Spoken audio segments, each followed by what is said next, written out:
Okay, so today is the 18th, and I'm busy doing other shit. But so someone wrote into me on Twitter to my thing, and they were like, "Dude, you need to sit down. We donated all this money through the Blair Braverman thing to the public schools of Alaska."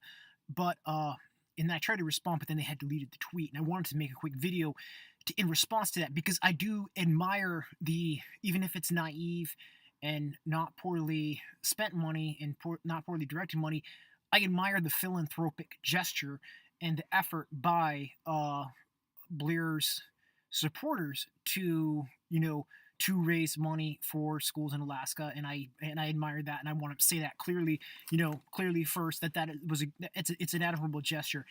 But I think the point is, just because you have money and you're throwing money around, is that rationale for making this competitor in this sporting event above the rules of the sporting event? And this also gets into the fact that she's very chummy with the Reddingtons there in Knik, and how they are connected to the staff of the organization, the nonprofit organization that hosts the sporting event and the race, the Iditarod Trail Committee, by having Barb and Ramey work, I believe, just in the summers. I don't know what else they do at the headquarters area doing sled dog rides. And I pointed it out online as well that there's some problems there where there is some nepotism. In other words, they're doing the sled dog rides with the Iditarod Trail Committee.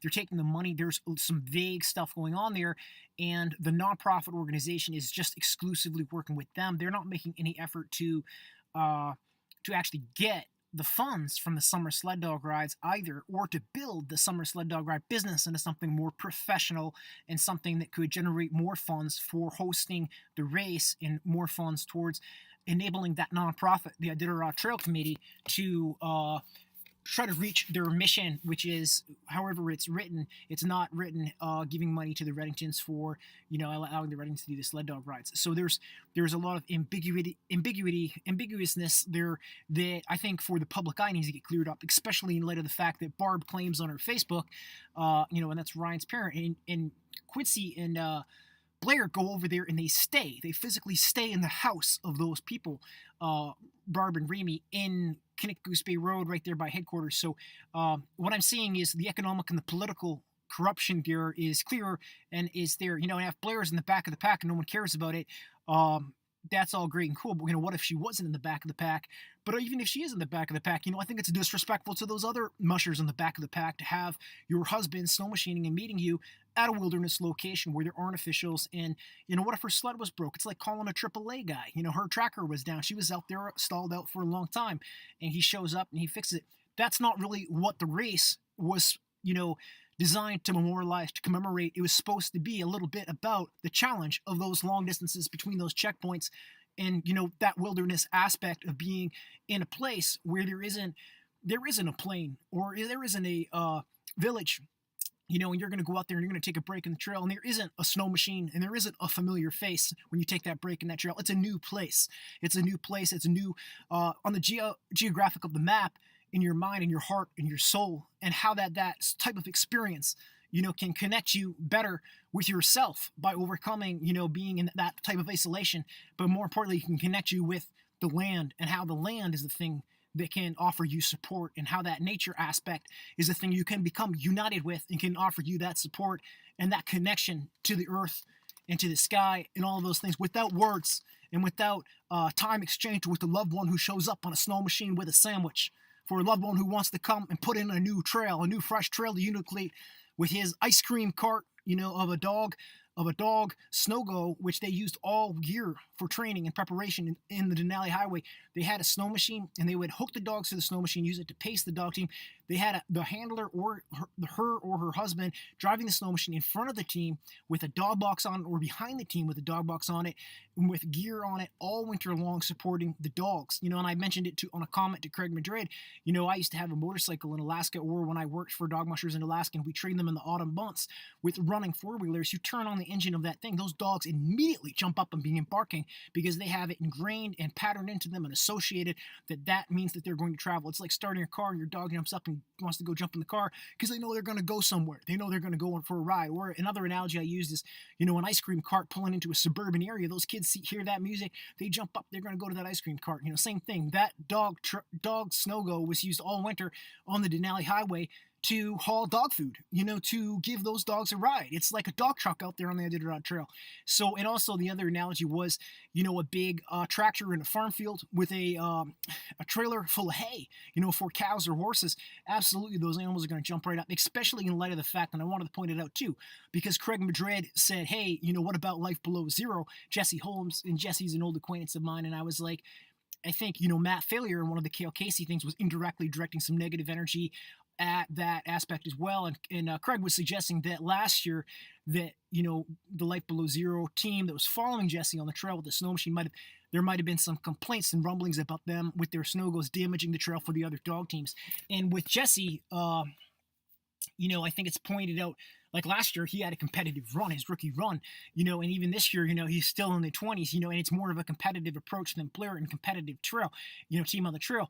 So, there's going to be more rumblings that are going to maybe be listened to, but it's the same aspect where you have people with a fair amount of media following them, and the media following them is being basically disrespectful towards everyone else who's in the race, who is trying to do the race, the right way by the rules and the wilderness aspects. Now, what I had pointed out to Craig was the difference I see with the Jesse thing and the Life Below Zero thing versus Christy Barrington and Blair is that Blair and Christy, the people who are actually snow machining on the trail, they're embracing, they're direct spouses of the competitors, and not only direct spouses, they are, caretakers, handlers, and mushers and dog feeders for this exact sled dog team. They are like the second parent in a relationship to the dogs, and both of those people, Blair and Christy, more so Blair, but both of those mushers in the race have well documented online using the snow machines in the year prior to train and prepare their dog team.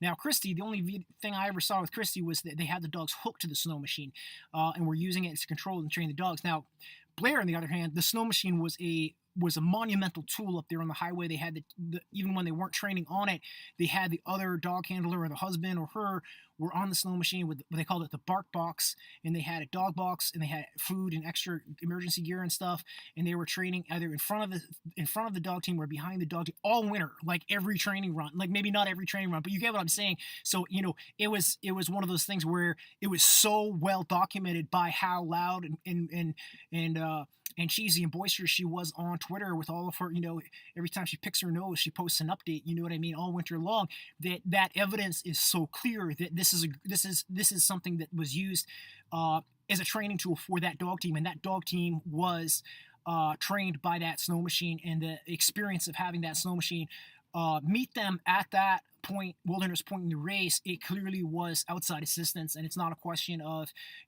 this, that, or the other thing. But I think to really address that comment on Twitter, dude, you need to sit down. We donated all this money. First of all, one check from Outside Magazine and one check from the Today Show, you got the money. I don't get the impression that 70,000 fake followers donated the money, though I'm sure that there's a little bit of money here and there, and like I pointed out right at the beginning, though, no one is taking away from any sort of philanthropic gesture towards the schools or towards anything else. That's not the nature of my criticism. My criticism is about a rule violation and also about the fake followers on Twitter attacking me, for pointing out that there was a rule violation. And the rule violation is for the sporting event. So if you think because you're throwing around a bunch of money philanthropically, in a region where a sporting event takes place, and that is a thing that excuses you from being held to the same standards of the race rules that everyone has to be held to and signed up, I don't think that that's really that's like saying the rich person is above the law. You know what I mean? And I think that that's problematic. That's a problematic approach when you're trying to counter someone pointing out a rule violation. I would love to see Blair or someone else, or just anyone come up with a video, look at the camera like I'm doing, and try to counter my argument that was a rule violation and that there should be consequences. And what I pointed out to Craig was, I don't think back of the pack musher first time on the trail, and even Christy, not back of the pack and not first time on the trail, but I think the message needs to be sent to them that the on the trail, doing that outside assistance stuff is something that's not going to be tolerated moving forward. And like I suggested, some sort of a light fine, couple $100 to the race organization. And, and if they do it again, and if, their husband's out there again doing that kind of stuff again, then I would withdraw the dog team. You know what I mean? And I would say, hey, You're breaking the rules. You've been warned. There's been an opportunity for you to correct it. And no, we don't want to see that. We don't want to see the wilderness experience of this race to be disrespected and destroyed by your callous actions and the callous actions of your partner when he goes to that wilderness location and supports you. For Quincy and Blair, and pacing the dog team with the snow machine for Quincy and Blair, no, that's not what the race is designed and is not what the race is about. End of story, period. Now for Christy and her husband, no, we don't want to see the embracing at the checkpoints. We don't want to see this guy kneeling on the straw with the dogs, because it connotates and gives the impression to people viewing online and other people that potentially, again, the dogs are accustomed to the snow machine, following the snow machine, and you've got a caregiver who potentially could be giving care and support to either the musher or the dog team at some remote locations where race officials aren't necessarily watching everything that goes down every second. So again, it's a respect thing. It's the rules, and it's like, if you're saying, well, we're throwing all this money around, well, I mean, look at Christie the other year. They were raising all that money for their dog truck. Now they got brand new snow machines and they're zooming up the trail. Did they ever have brand new snow machines zooming up the trail before this year? Was that money that they raised on the GoFundMe page last year, for Christy Barrington and Andrew Barrington, when they said they broke their truck right before the race, was that even used for a new truck? You know what I mean? So when they send all this money to Alaska, are they even paying attention to where the money that they send to the schools and how the money they send to the schools is going to be used? And I pointed it out on Twitter too. I traveled extensively in rural Alaska, and I worked in rural Alaska, and I have never once seen a school, honestly, out there that is not a pillar of infrastructure in a rural community. Honest to God, I mean, they're the most modern things you can see. I would suggest that they're well funded. And I never got the impression that there was a poverty, in terms of the schools out there, and especially the fact that a lot of those communities simply don't have a lot of kids going to school. So if you're donating some money to the school in Nikolai and there's a whopping 12 kids in the K through 12 or some bullshit like that, you know what I mean? Perhaps I'm exaggerating and not accurate, but you get the impression of what I'm saying. When you do philanthropy, when you do giving in a nonprofit sense, especially in light of the fact that there are so many, poverty issues in rural Alaska. There are so many issues. There's climate change. There's, the fisheries going downhill. There's substance abuse. There's the opioid crisis. When you're doing philanthropy, I think you want to make sure you do it in a way that's intelligent, and you want to make sure you're not just throwing money around and then trying to get in the paper for it. And that's really one of my criticisms of their effort with their philanthropy too, is that it's not well thought out and it's not intelligently planned. It's just simply someone throwing money and trying to get their name in the paper. Are they actually doing good? Even trying to do good and doing good are two different things. Trying to do the Iditarod and then breaking a rule, those are two different things.